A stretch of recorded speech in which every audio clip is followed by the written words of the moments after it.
Hello and welcome to our National Girls Collaborative Project webinar, Choosing Toys to Inspire Young Girls in STEM. My name is Amanda Sullivan, Senior Program Developer at the National Girls Collaborative Project, or NGCP, and I'm so happy that you've joined us today for this fun topic that we'll be exploring with two of our amazing guest speakers. Before we get started, I just wanted to cover a few logistics.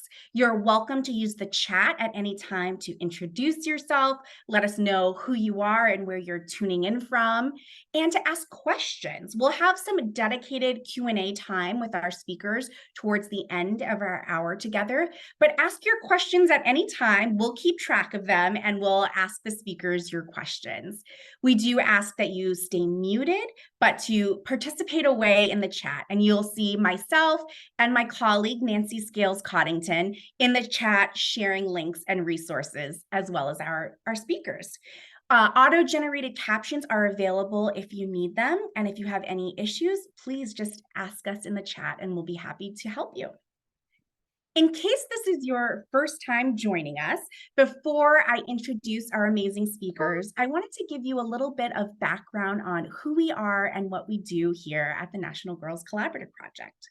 So the vision of NGCP is to support and create STEM experiences that are as diverse as the world we live in. We are a national network of diverse shareholders who are advancing the agenda in gender equity. And if you've come to many of our webinars and events, you might notice that NGCP is moving away from using the term stakeholder in favor of shareholder because of problematic roots and connotations with that word. We've come to learn that historically, the term stakeholder has covetous connotations that have been used by people in power or holders, and that the word's definition also has roots in colonialism. Settlers would drive wooden stakes in the ground literally to claim on indigenous land. So if you're wondering or noticing why we've shifted our language when talking about our vision, we just wanted to be transparent about that. And if you have any questions, feel free to ask away in the chat.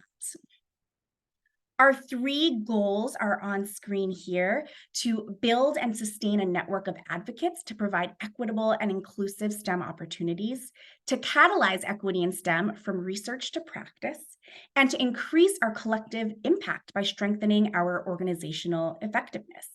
If you're curious about learning more about our mission, our vision, and our goals, check out our website, ngcproject.org. And Nancy will be putting all these links in the chat as I'm talking. We are engaged in a lot of different activities, both virtually and in person nationally and through our local collaboratives. And I just want to share about a few of them that might be interesting to you. And as I mentioned them, if it's something you want to check out or a resource you want to learn more about, check out the links that we'll be putting in the chat. So we do have a lot of network partnerships. We partner with organizations to scale and deliver content, such as the Leap into Science Network in partnership with the Franklin Institute, and the Million Girls Moonshot in partnership with STEM Next and the Mott After School State Networks, serving hundreds of educators via local networks. Working with Lyda Hill Philanthropies, NGCP manages the If Then collection, which is an online library housing all sorts of media, pictures, video clips, interviews, activities featuring diverse women in STEM. And all of this media is available for use at no cost. So definitely check out that If Then collection. We have collaborative state leadership teams that offer convenings and provide professional development, mini grants for innovative projects when funding is available, and more. And we also host an amazing youth advisory board. I'm so inspired by these young women. Maybe you've joined us for some of our youth advisory board town halls and webinars earlier this year. But this board is really the youth voice behind the initiatives that NGCP takes on and informs the future direction of the National Girls Collaborative Project. I think you probably know about our webinars because you found this one, but we host them monthly on a variety of different topics related to supporting girls and women and other historically excluded groups in STEM. You can find them all on our events and announcements page. And if any of these resources or events sounded interesting to you, sign up for our monthly e-newsletter. We'll put that link in the chat as well. It's the first way that you can hear about all of our great promotions, events, free resources, and more. And now it's finally time to get into the content that you all joined for. I'm so thrilled for you to meet the speakers that we have today, talking about how we can meaningfully choose toys and support play that will inspire and encourage young girls and all young youth in STEM. This is a topic and two speakers that are inspiring to me, not only as an educator and researcher in this space, but as a mom to a young girl and an aunt.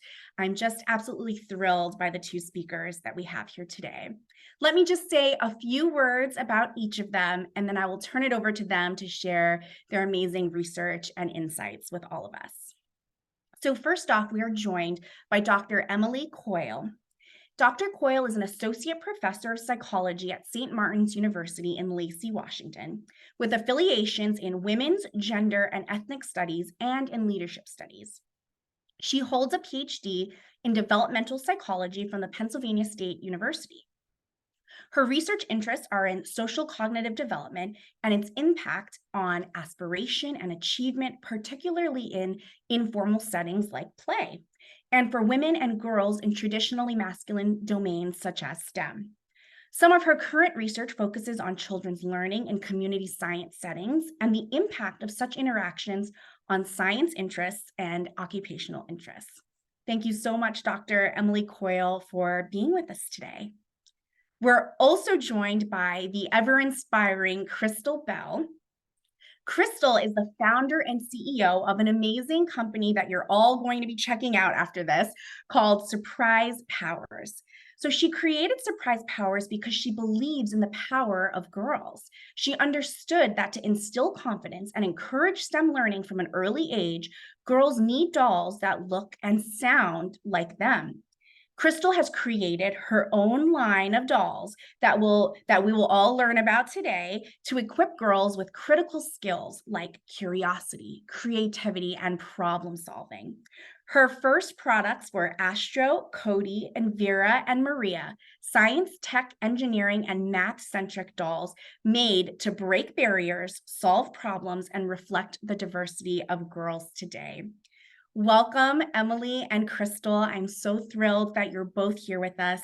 And without further ado, let me turn it over to Dr. Emily Coyle to start our presentation.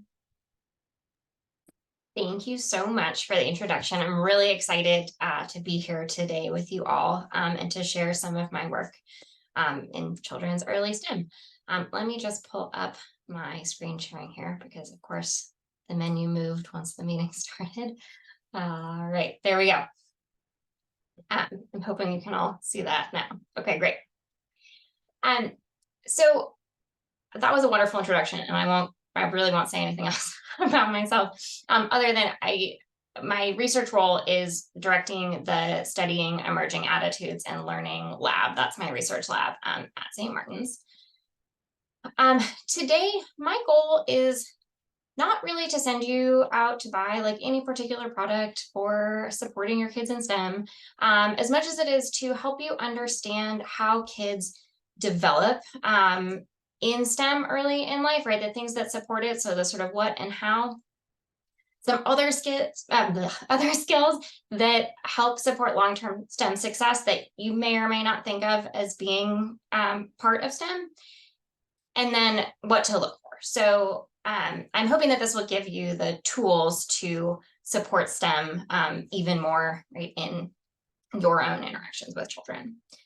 I'm going to use this sort of cheesy light bulb icon in a few places to try to point out where I think there's a little bit of a take-home tip. I will talk about the research and some of the technical stuff, but I want to try to make sure that you have something to take away that isn't sort of just the research. So let's start with STEM learning in early childhood. And when I think about that, I really think about three things. So numeracy, which is early math, this idea of thinking like a scientist, and then also ideas about social categories, particularly kids' early stereotypes, which might not be what you thought of when you thought about supporting your kids in early STEM, but it's part of it. So we'll get to that. Numeracy is pretty much what it sounds like.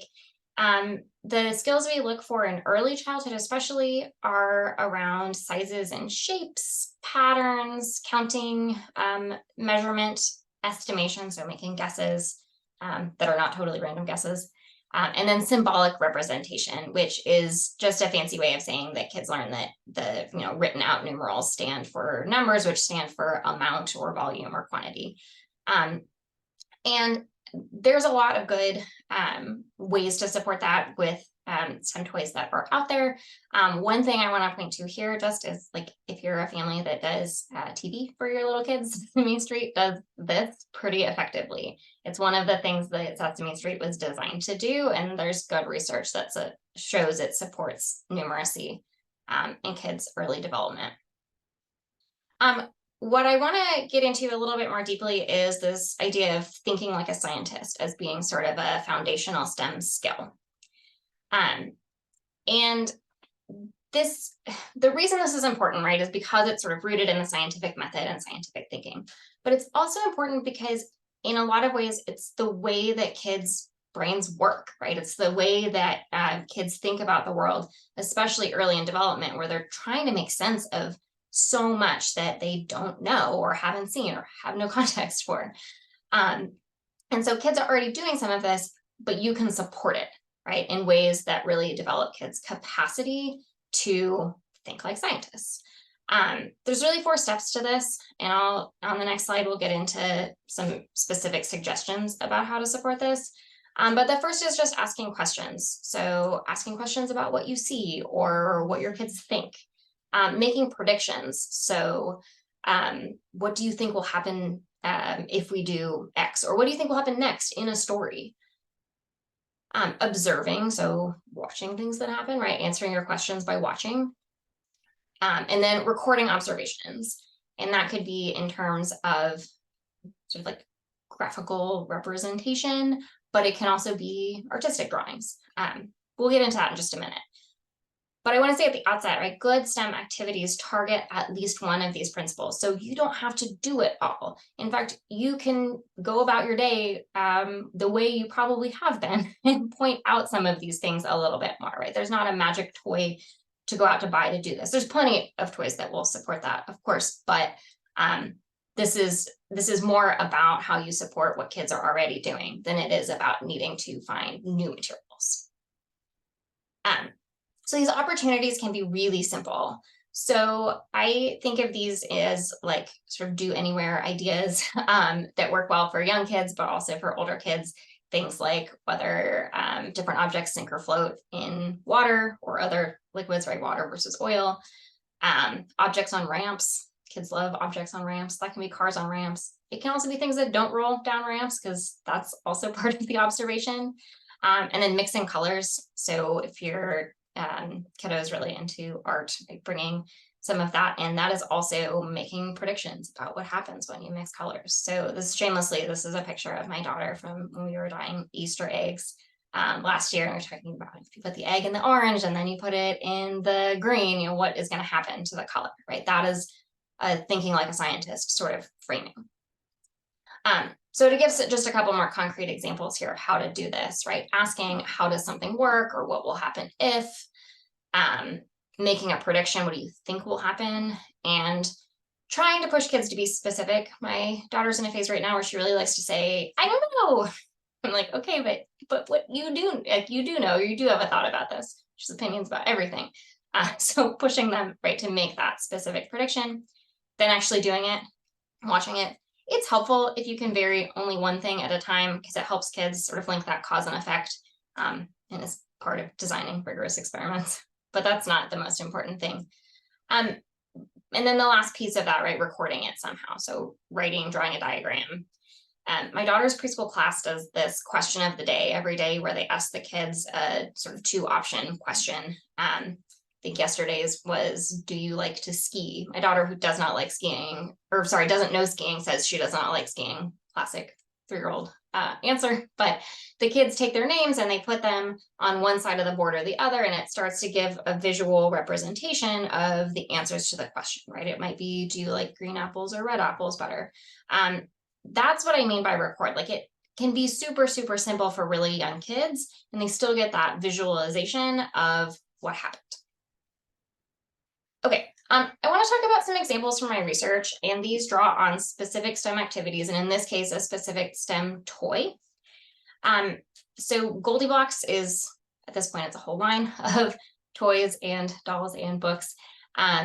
This was some of my dissertation research. So at the time, there was one toy, and this was it. And it looks slightly different now because some of it's been redrawn as they've scaled up. But this was the first run of Goldilocks in the Spinning Machine, which is a building set paired with a story around building belt drives. And we'll get into some of the other results later on today, but one of the things we looked at just was that after kids played with it, could they produce the belt drive that it teaches about? And so we measure this just by asking kids questions like, can you make these two animals on these wheels spin in the same direction or opposing directions? Can you combine that? At home, you could do that, or you could build it and say, what direction is this one going to turn if you pull the ribbon? You could go out and buy Goldilocks. You don't have to. You might have something like Tinker Toys at home or other things with wheels and moving parts, and you can accomplish a lot of the same thing here. Another like sort of research paradigm I like to use in a lot of my experimental work is activities that are designed to elicit this sort of thinking like a scientist behavior, because I want to see when and how kids do that. And so this is from a community science exhibit. Well, these are the beat up versions afterwards, but from a community science exhibit where we put different materials in empty water bottles and recorded the sound that they made when you shake the bottle. And then kids' task was to listen to the sounds and identify the bottle that it goes with. And so it's combining two senses, which is often really appealing to kids, right? So the visual, what does it look like? And the auditory, what does it sound like? I promise you could build these at home if you wanted to. This was what was in my pantry and craft closet. Similar ideas that we see in like other materials around STEM are sensory bottles, especially for little kids, where you can like DIY a bottle that they can shake up and watch stuff fall down. This doubles as being really helpful for kids' emotion regulation because it can focus their attention on this visual sort of sensory input. But you can ask questions like, will these pom-poms fall faster than the glitter, or will the beads fall faster? What happens if I shake up the water and oil? And then what if I let it sit? And then one last experimental paradigm I want to share before we get into some other skills is uses something called Foldscope. So Foldscope, they are paper microscopes, origami paper microscopes, and they cost about $1 to manufacture. They cost you a little bit more than that to buy, but not that much more. And I've been using them in research with kids where they see objects in jars, and then they see samples from those objects on microscope slides. And it's sort of similar to the bottles task where they're trying to match up the slide. So the big image and the small image. And so then they end up, right, trying to look at, okay, this looks like there's like pink in it. Which of the samples have pink in them, right? There's only 2. And it lets kids kind of whittle that down. So materials like this can really elicit that thinking like a scientist kind of behavior in kids. If you don't have a Foldscope though, right, like you can take a magnifying glass outside and do the same thing, or inside. There's all kinds of fun stuff to look at in microscopes and magnifying glasses in your house, like onion skins and dryer lint and things like that.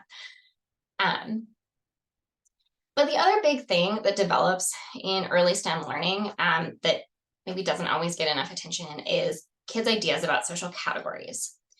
And by that, I mean kids' endorsement of stereotypes about groups, including gender, but also race and social class are the other 2 big ones. And it's part of typical healthy cognitive development that your kid is learning all the stereotypes and rigidly adhering to them. That's what we expect. But we know that kids' flexibility in their attitudes, like about who can do what, like who can do science, declines as they develop these stereotypes. And it actually rebounds a little bit because then they realize that they have interests that are separate from their own group membership. But then we see this development in kids where preschoolers especially have really rigid stereotypes and are hesitant to break them. And this is overlapping at a time that kids are learning this like early numeracy and thinking like a scientist kind of stuff. And so I think that's sort of the opportunity to help shift this, but you can't do it ignoring that kids are developing these social categories. Gender stuff is really preschool, but race and social class is like kindergarten typically, so it's not much later. And the thing is, kids are constantly filtering the environment by social identity cues. So this is a pretty simplified diagram of a much more complex theory about cognitive development. But basically, the idea is that kids see things all day long, like, for example, this Lego superheroes, and they are consciously or unconsciously assessing whether this is something for them, right, or not for them, meaning for their group or not for their group. And what happens is, and again, this is within a gender binary, but if your kid identifies as more diverse on that spectrum, it's still whether they perceive it as being for them.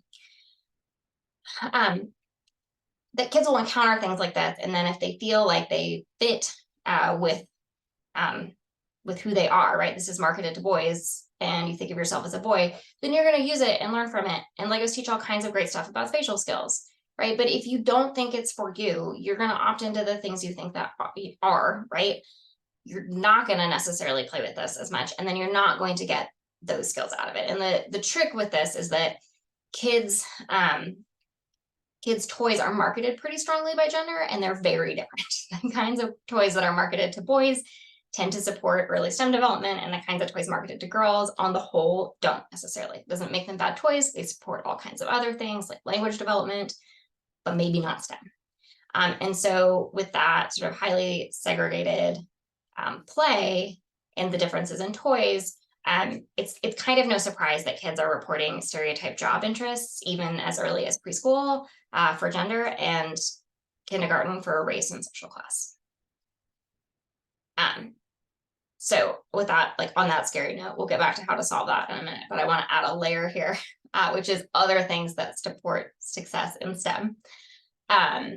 Spatial skills are, that's the ability to think and reason using mental images rather than words. There's a gender gap there, but the cool thing about spatial skills is they can be learned. And so you can support that with like building like Legos, blocks, puzzles, paper cutting and folding, and origami is really great for that. And then what we call perspective taking, which is thinking about how things look from different perspectives. So that's the close up under the microscope and without the microscope, or what does it look like from my side of the table and your side of the table, close up, far away, that kind of thing. And then also executive function, which you often think of in terms of kids' emotion regulation and things like that. But executive function is a facet of cognitive development around being able to sort of plan and control your behavior, but also thinking flexibly.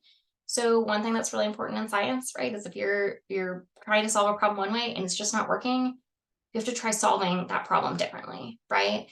And so that's really supported by this executive function development. But honestly, besides all of the skills you can build in kids, right, and trying to buffer some of that stereotype development, one of the most important predictors of whether people actually go into STEM is if they can imagine themselves going into STEM. There's a classic study that's been done many, many times where kids are asked to draw a scientist and they're given a blank piece of paper. And generally speaking, kids draw men more often, and if they draw race, they draw white men more often. That has shifted over time. And a couple of years ago, I think was the first time that in that study they found fairly equal representation by gender. But kids' ability to imagine themselves doing something is rooted in their stereotypes. And that works together to constrain their interests. So kids' stereotypes, what they identify as, sort of produce this ability that I can imagine that I'm a scientist, or I can imagine that I am a teacher, or whatever it is, right? And that's going to shape what you're interested in doing and how well you do in it. Because if you're more interested and more motivated, you will work harder, and working harder is really what makes that academic outcome piece happen, right? We also know that for self-representation, language really matters. So going back to the Foldscope research here, we thought, maybe it matters what they look at in the slides. It doesn't. Turns out we could give them all kinds of things to look at. They enjoyed it either way. But then we gave them flyers afterwards that talked about different rural STEM jobs. And they're identical flyers. You don't need to read them all to see this point. But they either use language around being a scientist. So large animal veterinarians are scientists that keep farm animals healthy, or do science. So large animal veterinarians use science to keep farm animals healthy. Same jobs, same descriptions, but this being versus doing piece, right, was different. And what we found, maybe counterintuitively to self-representation, but I don't think so, is that kids who heard the jobs with this do science framing were more likely to want to do science as adults. They were more interested in science. They had greater science self-efficacy, meaning they believed they could do it, than the kids who heard the sort of be a scientist language. And part of this is because this be a scientist language is predicated on kids already being able to imagine themselves as scientists. So do you want to be a scientist when you grow up? If you don't have that self-representation, the answer is no, right? But do you want to do science when you grow up? The answer might be yes, right? And if that then gets kids doing things that help build that self-representation, right, that might be the really important piece. So what I want to wrap up with here is just this: what do you look for? Okay, how do you put all this together? And the first is, right, looking for toys or STEM activities that support something about STEM in terms of the actual skills, spatial skill, numeracy, thinking like a scientist, or that support this self-representation, this idea that you can do this. And so then the last piece that I want to explain is sometimes how you do that is with a lot of intentional diversity, and sometimes how you do that is trying to limit using social categories at all. Because sometimes the more we talk about social categories, we reinforce kid stereotypes. You have to be really careful about that. So I'm going to give two final examples. I know I'm going on a little bit long here, so I will wrap this up quickly. The first is a study where we looked at whether if Barbie did a job, if kids would want to do that job, right? So if Barbie does it, Barbie's an astronaut versus a Playmobil doll is an astronaut. And these were in computer games for a variety of reasons. Because Barbie is this sort of ideal femininity, right? Although I realize she doesn't look like anyone you know, or you or your child. She's not a real person. We thought maybe if Barbie did it, kids would be more interested. And what we found was they were not. So we looked at interest in masculine jobs, which included the STEM jobs. Didn't matter what they played with. But if they played with Barbie, they were much more interested in other feminine toys afterwards. So we asked if what they would play with next, and it was more dolls, dress up, other things that we think of as sort of traditionally feminine, not what we think of as more masculine toys that tend to support some stuff in STEM. One thing that I think about a lot with kids in my research is what are they going to do next? Is what they're going to do next helping with that self-representation or actual skills, or is it pulling them into sort of the pathway that they're already on, right? Because culture already puts them there. And that's sort of the astronaut Barbie thing. But there's a much more subtle thing happening at the level of gender marketing. So I'm going to go back to the Goldilocks research here. In this experiment, we made, for the purposes of the experiment, the functionally identical toy, but marketed to boys and with a male character. And then we looked at how kids played with it and what they learned. And what we found is that kids played really differently depending on what box it was in, basically, even though it's the same toy. We found that when girls played with the sort of regular Goldilocks, they used the book that comes with the toy, which essentially is the instructions for what a belt drive is, about as much as they ignored the book. But when they played with this more masculine version, they always used the book, or almost always used the book, and then did other stuff. And the boys show the reverse. And part of this is that kids approach stuff that's marketed to them and they think, this is for me, I know how to use this. And they don't necessarily learn the new skill that's associated with it, right? So they use it in the ways that they play with all the other toys that they receive.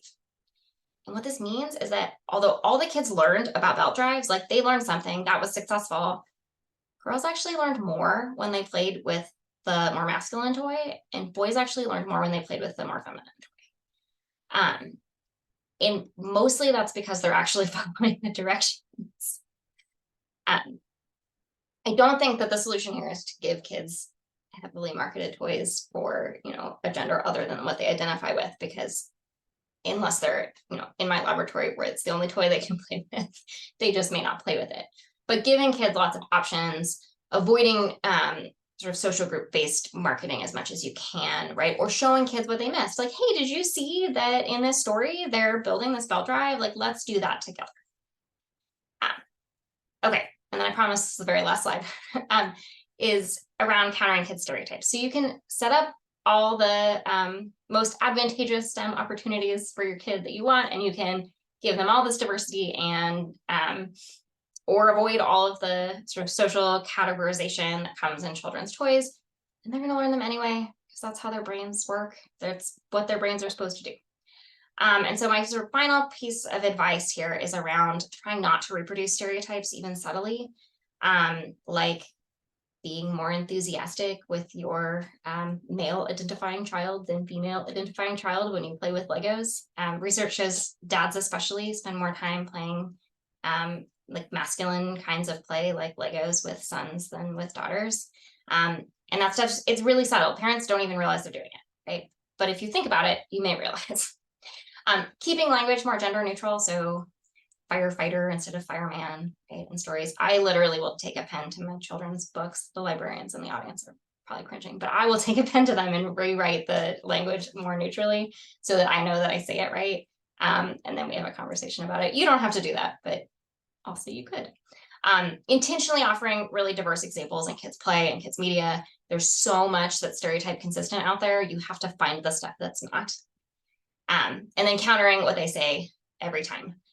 So this is my stepson when he was about 2.5. He, because this is how their brains work, decided that only boys wear bike helmets. And so we had to go to the park and look around. And like, okay, here are all these people, and some of them look, male identifying, and some of them don't. They're all wearing bike helmets. And that's really intentional and exhausting. But you have to sort of disrupt kids sorting these things into categories, right? If you want to start to break those things down. Okay, I know there's a lot. I look forward to the Q&A. Thank you very much. And just my quick flashing of my acknowledgements to collaborators, research assistants, funders, and all of the families that participate in this research. So thank you so much.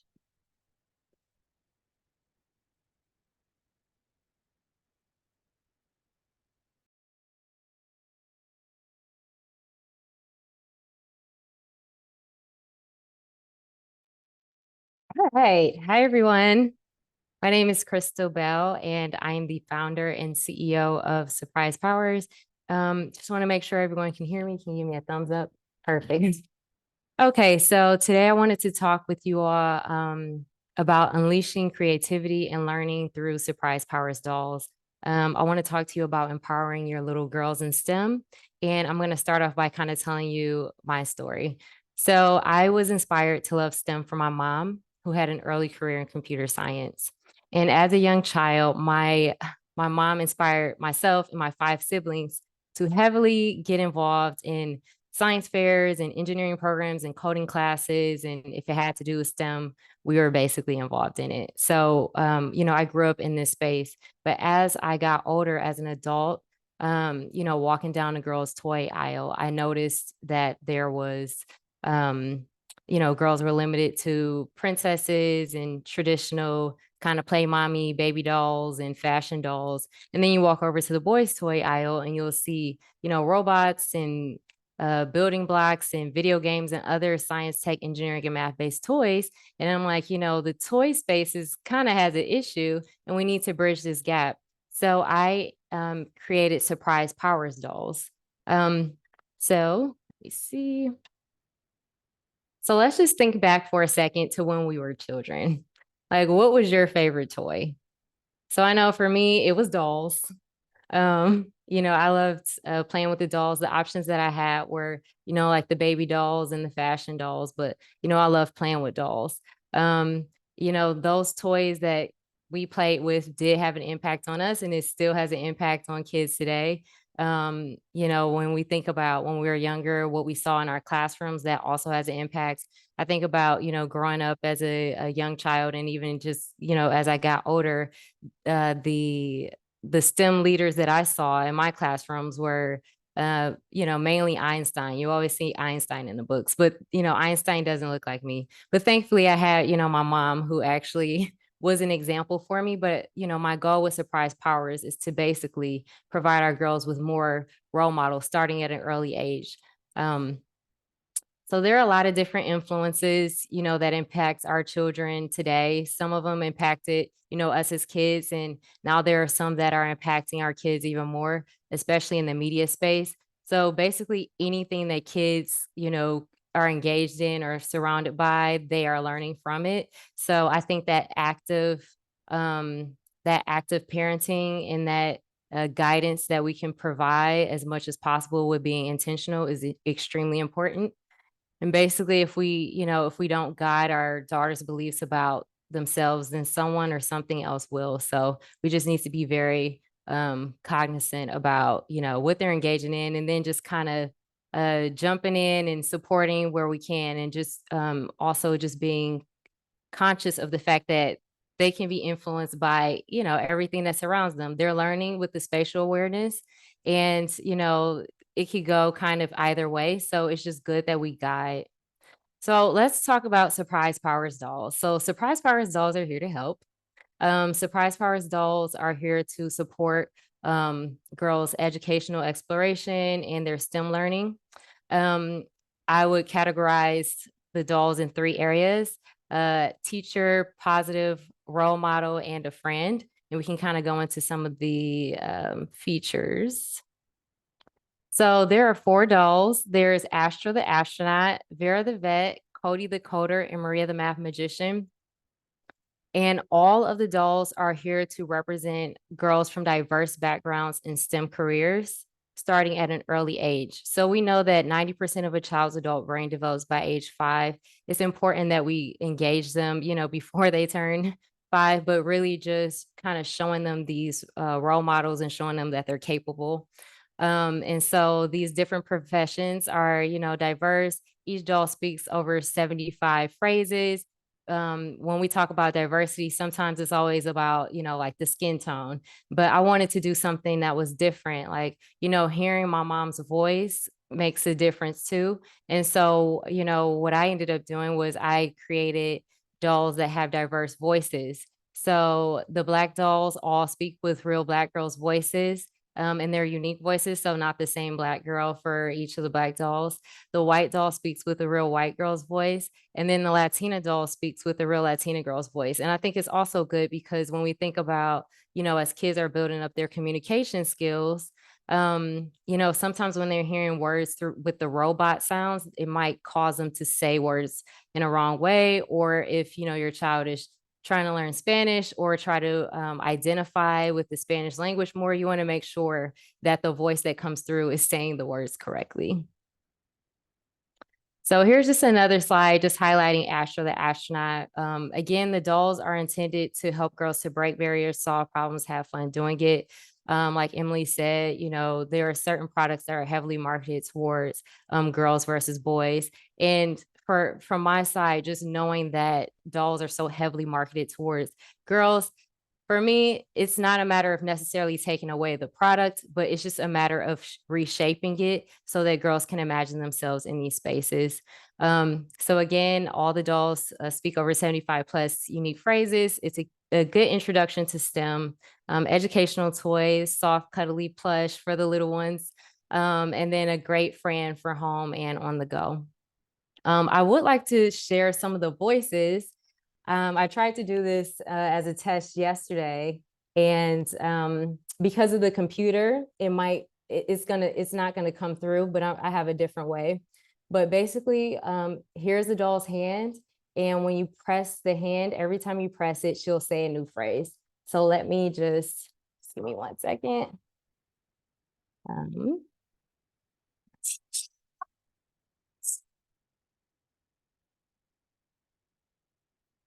you hear it?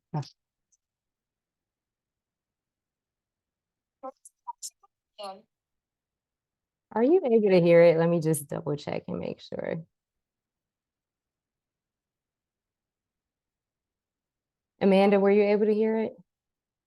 It was very faint. I will put the Okay. link to your website in the chat because I know Okay. you can listen to the phrases online there. I found myself playing all of them as I'm still deciding which ones to order. Okay. So I'll just kind of stop with the with sharing out the phrases, but there are some really good, good phrases in there. Basically, the way that it is set up for the doll's voices is that first the character introduces themselves to your child, like they're meeting a new friend, introduces their profession, talks about what they do, and then kind of from like a spatial awareness kind of idea, like they talk about what they see around themselves. And in some ways, relating to like with Vera the vet, she'll talk about like the animals that she sees around herself and what sounds those animal makes and what similarities the animal may have to a human. She'll ask a lot of why questions and talk about, how important it is to ask these type of questions and how this makes for, a good scientist and different things like that. So basically the dolls are intended to help to show your child representation, but also to teach. So that's the goal there. So there are positive outcomes, and benefits with Surprise Powerz dolls, positive representation, which we know how important that is.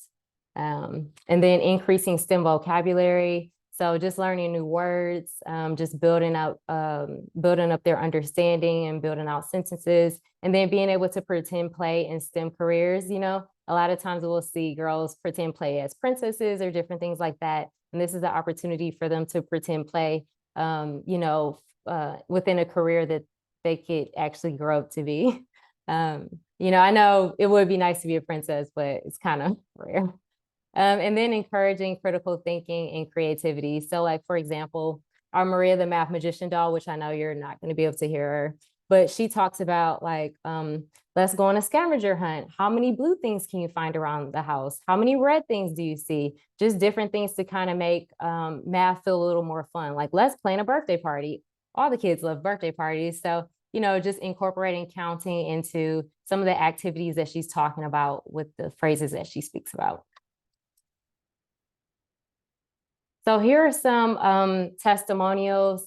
So I won't like read through all of them. I'll just read one of the teachers and one of the parents. But one of the PhDs said, as a professor who focuses on early science, math, and engineering in the early childhood classroom, I can state without hesitation that the Surprise Powerz STEM dolls are a wonderful addition to the STEM toys for kids market. The focus on empowering young girls to engage in science activities and careers is laudable. And then Cody L said, bought Vera the vet for my daughter. She cannot put it down. She was listening to the doll and repeating what she says, wants to answer the question. She loves it. So here's a slide that I wanted to talk about really quickly, and I'm really proud of this. And I'll just say this, Surprise Powerz is now at Target, Nordstrom's, Macy's. I founded this business in the middle of a pandemic and launched it in the middle of a pandemic, had so many challenges, but we were able to, get it up and running. And those were very proud milestones for me. But I will say this research that we conducted I would say is top notch for me, because knowing that it actually works, this is the whole purpose of why I'm doing this. So I'll just talk to you about a research study that we recently conducted. So earlier this year, we were connected with an early childhood consultant who is absolutely amazing, just amazing. And anyway, she basically coached us through doing a pilot research study. And so we ended up connecting with a really great school system I can't share certain names, but a really great school system. And we ended up doing a research study within the school system. And this was with 2 preschool classrooms. And Surprise Powerz research-based character play STEM program has been tested within these preschool classrooms, and it's proven to work. From the research study, we found that Surprise Powerz positively impacts a preschool student's STEM engagement, literacy, and creativity. With the research study within the classrooms, we were able to do activities with the children, with the characters. And from the feedback that we received, which was that the kids play with the characters every day. They're saying what the characters say, they're speaking back to the characters. One of the kids came up to a teacher and said that they're a coder. They're pretend playing as if they're, within adults, the characters' professions. And this allowed us to actually create a teacher guide, which provides activities for the classroom, for the beginning free time, for the circle time, and also for the shoot, I forget what the last one was for the last side. But either way, my point is that you can incorporate these activities into the preschool curriculum, and it can actually support increasing the engagement, the literacy, and the creativity, and the results we're seeing within 3 to 4 weeks. So it's really great. And we also have resources for parents for at home, because we know that the learning is not just in the classroom, like it has to also translate into the home. And we want to help to build out confidence and support teachers and parents within these classrooms and in the home, because that confidence that you all have will translate to your children. So we want to make sure that we're supporting. So it's just some last takeaways here for the parents. Make sure to make time for quality interaction. I know we live in a world where there's limited time, but even with Surprise Powerz, we do have some efforts that we're working on the side to try to support more parents. So if you're interested, you can feel free to reach out to us. Understand what early STEM learning actually looks like. I think when you have a clear understanding of what it looks like, the standards and different things, it will help you to filter through this world of, so much that exists, in media and different things, to know if you're actually engaging with the right things. And then limit the screen time. 2 to 5-year-olds shouldn't have more than 1 hour of screen time per day, and it should be, with co-viewing. And then there should be like educational pieces to it, so that the parents can kind of help to ask questions and follow-ups afterwards. And so limit the screen time and try to encourage your child to engage in STEM activities, at home. And this is the last slide. So if you would like to purchase a Surprise Powerz doll, NGCP actually has a link where we're partnering together. And if you use that link, 5% of any of the sale ends up going back to their organization. So you can utilize their link, but typically you would go on surprisepowers.com. You can select your favorite doll or dolls, and you can check out using promo code Break Barriers for free shipping. And that's basically it.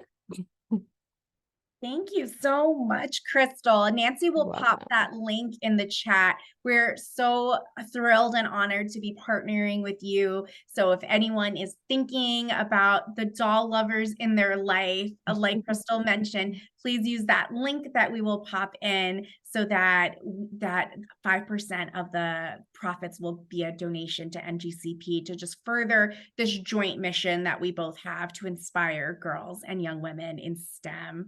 And thank you so much, Dr. Emily Coyle and Kristel, for setting the stage for a great discussion that we can have now with our audience. Emily, you did such a nice job. I was scribbling down notes with all of your research and all of your examples of that point that Kristel made of knowing what early STEM learning looks like, and how it's not always something totally new. A lot of it might be what you're already doing, but shifting the language, pushing it a little bit further, asking the right questions. And then Kristel, it's just so great. I mean, I have a daughter who is a doll lover, and so I can resonate with what you said. it's not always about getting rid of a product or toy. It's finding out how you can disrupt that space and make something meaningful for the kids who are going to gravitate towards dolls, to the parents and caregivers who are going out and purchasing them. Having something that can be seen as a teacher, a role model, and a friend. I love that. Is just so inspiring. And it's just so great to have more choices.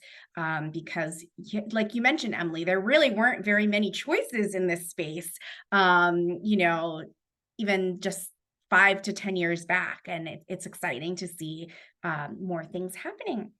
So if you have any questions for our speakers, go ahead and put them in the chat now. I will ask a question that came up earlier, actually, when you were speaking, Emily, about Legos and gender preferences and things like that. We had someone point out that Magnetiles seem to have, not fallen into that gender binary in terms of who gravitates towards them. And I'm curious if you or Kristel have thoughts on why that might be the case, or if you agree. Is it all about how something's packaged and marketed, or is it there's something about the products themselves that make kids put them into these categories?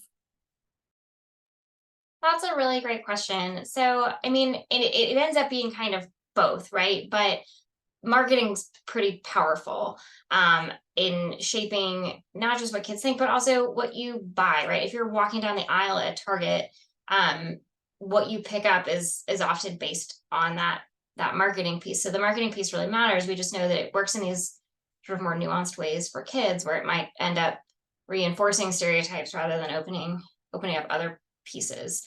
The Magnetiles are fascinating that way, because the Magnetiles and the spinoffs of the Magnetiles have all remained relatively more neutral. I think that is also part of what sets them apart in this space. If you look, though, at where they are tend to be organized in stores, they tend to be closer to what we think of as the more masculine construction stuff. The other thing I will say is that disrupting these stereotypes is complicated.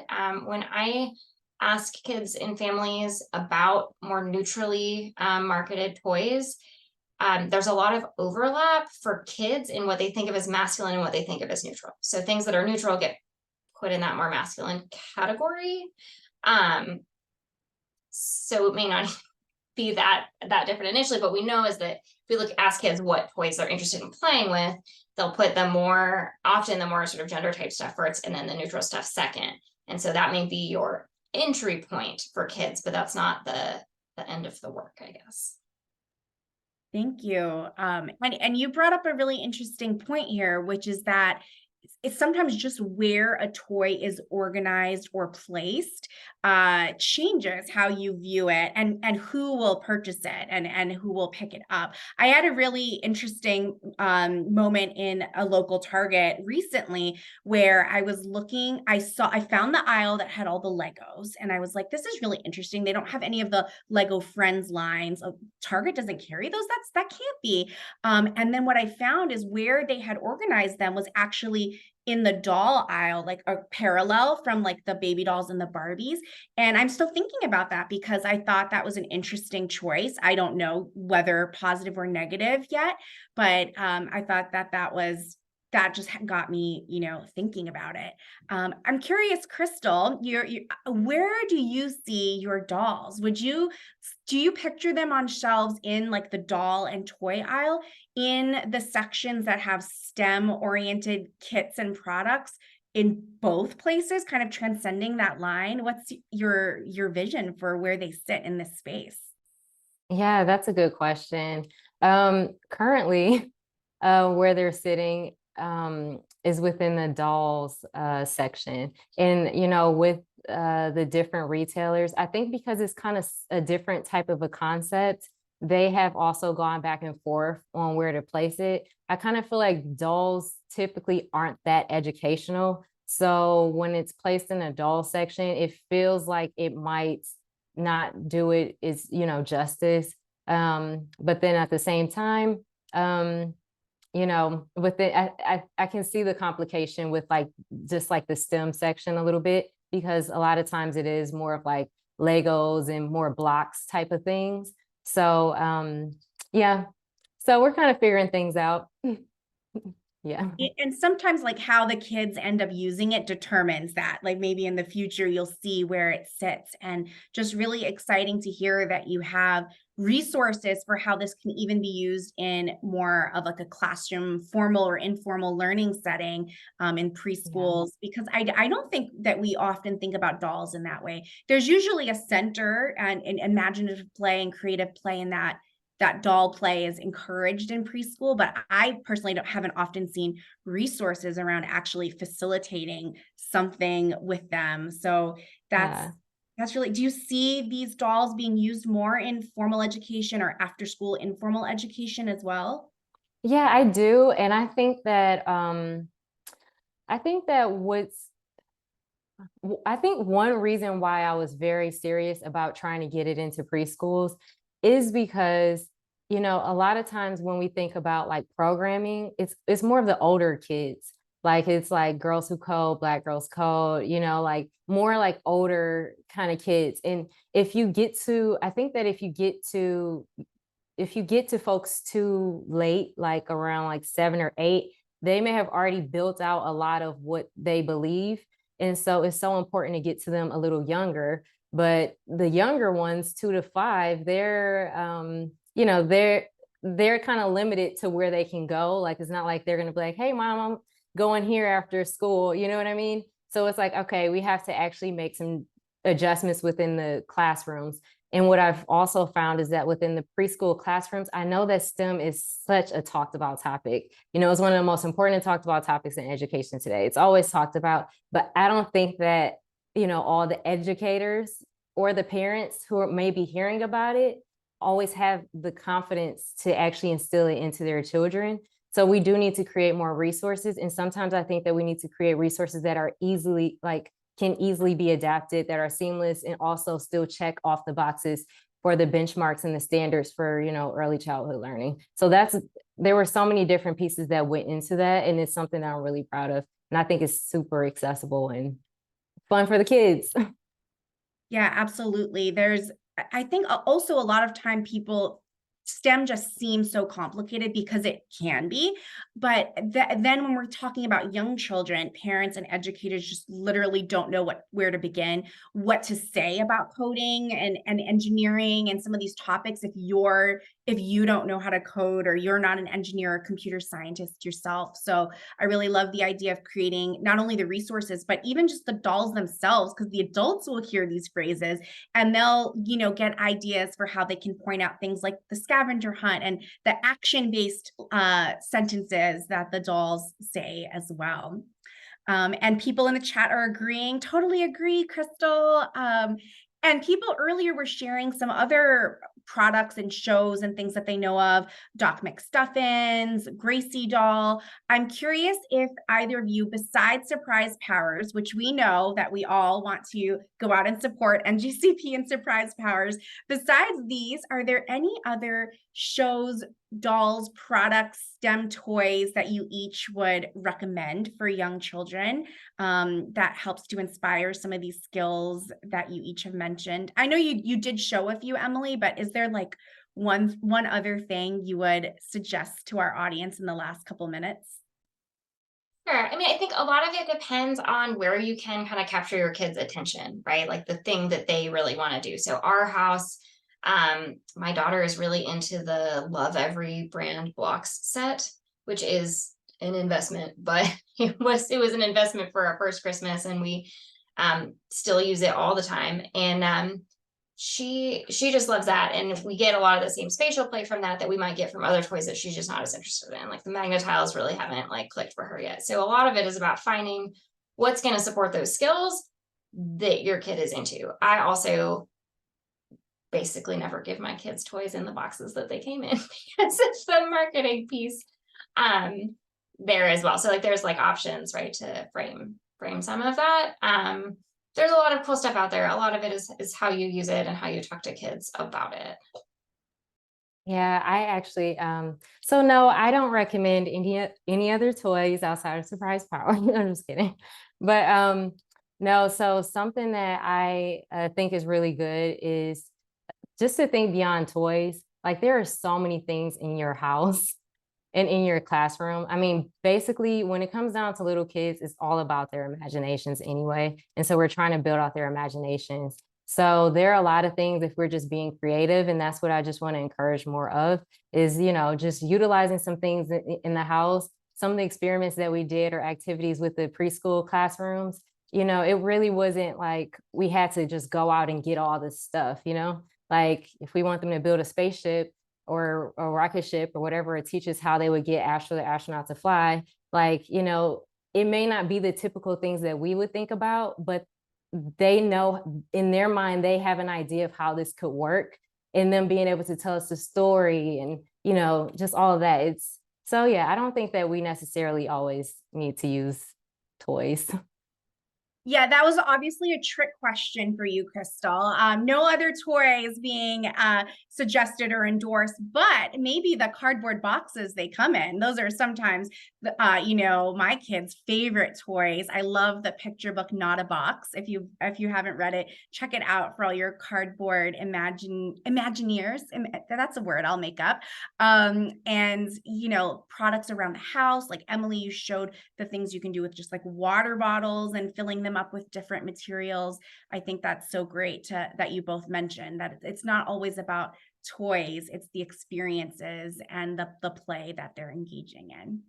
Well, thank you both so much. Thank you, Dr. Emily Coyle. Thank you, Kristel Bell. Thank you to all of our audience sharing your play experiences, things that you're doing with your own kids or your nieces, toys you played with growing up. This was such a fun group to keep up with your chat. We knew a webinar on play and toys was going to be fun, and thank you all for making it so fun. If you have a moment, please take our post-webinar survey. Nancy put that in the chat. It'll also pop up when we close this event, and you'll get a follow-up email from us. It really helps us guide the topics and the speakers that we continue to bring to these events. And we ask that, if you enjoyed this and you enjoyed these events, consider supporting the work of the National Girls Collaborative Project through the link that Nancy just put in the chat, or through shopping at Surprise Powerz with our NGCP link. Thank you all for being here. And one last question we're sneaking in. What was the building toy that you mentioned, Emily? Can you tell us in 1 minute? Oh, sure. I just I mentioned the Love Every blocks. So they do like subscription play kit, whatever. I don't do that. That's too much money in our house. But really good grandparent toy was those blocks. I think we'll have them forever and ever. Yes, it's an investment. I've looked into those as well. Thank you for sneaking in that answer. One last question, because I know that everyone's thinking about these things. So thank you all for being here. You'll all get the links, the recordings, the slides, the chat after the fact, and take care. Enjoy the rest of your day.